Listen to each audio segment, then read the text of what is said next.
Hello everybody, my name is Resendez and this is going to be my inspiration speech. Today I'm going to be doing a sort of remembrance, sort of eulogy, sort of why exactly my great-grandpa is so important to me.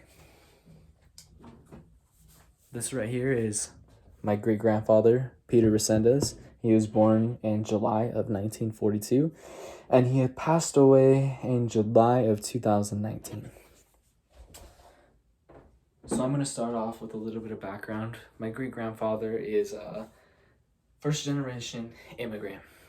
He grew up in rural southern Texas, and some of the biggest things he used to tell me about growing up in rural southern Texas is how difficult it was. How difficult it was for him growing up, how bad racism was back then, how he grew up basically dirt poor, and how difficult it was to have he had 8 others, brothers and sisters, a family of 11, and how difficult that was for him. And he always felt like his family never had exactly what they needed.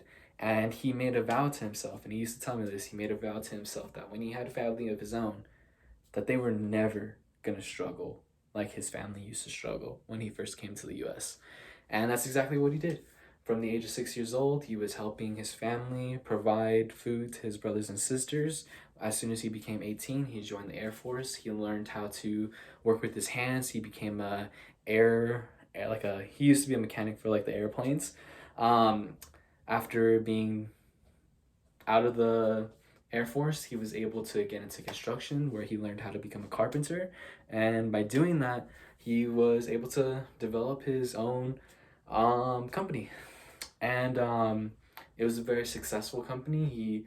He and my great grandma they were about millionaires about in the 70s and 80s, which was obviously doing very good for yourselves at that time.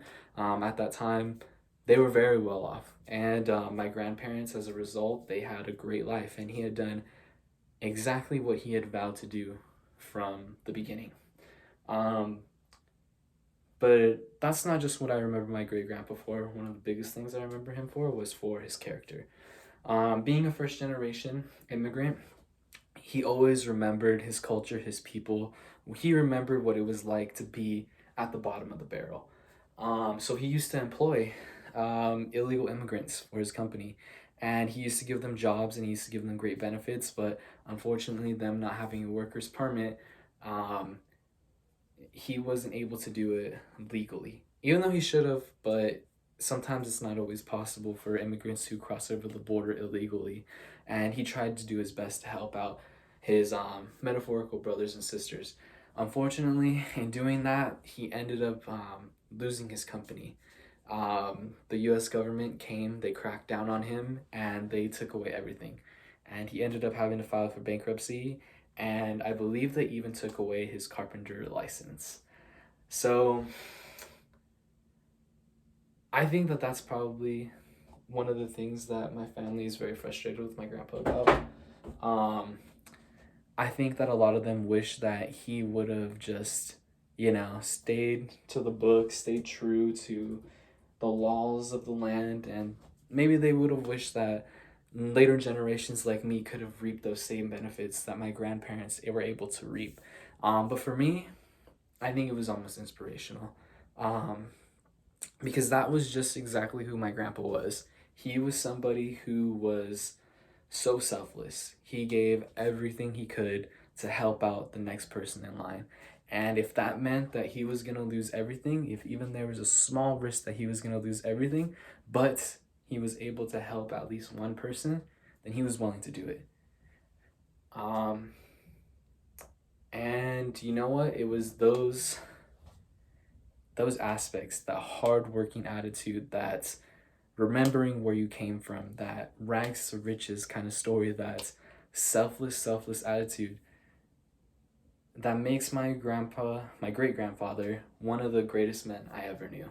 And definitely a goal that I'm working towards. Hopefully someday I'll be able to live up to the Resendez name, if you will. Peter Resendez was one of the greatest men that I ever knew, and I hope that you guys are able to understand exactly why he is so important to me after that little speech. So again, here's Peter Resendez, and that's been my eulogy. Thanks very much, guys. You have a great day.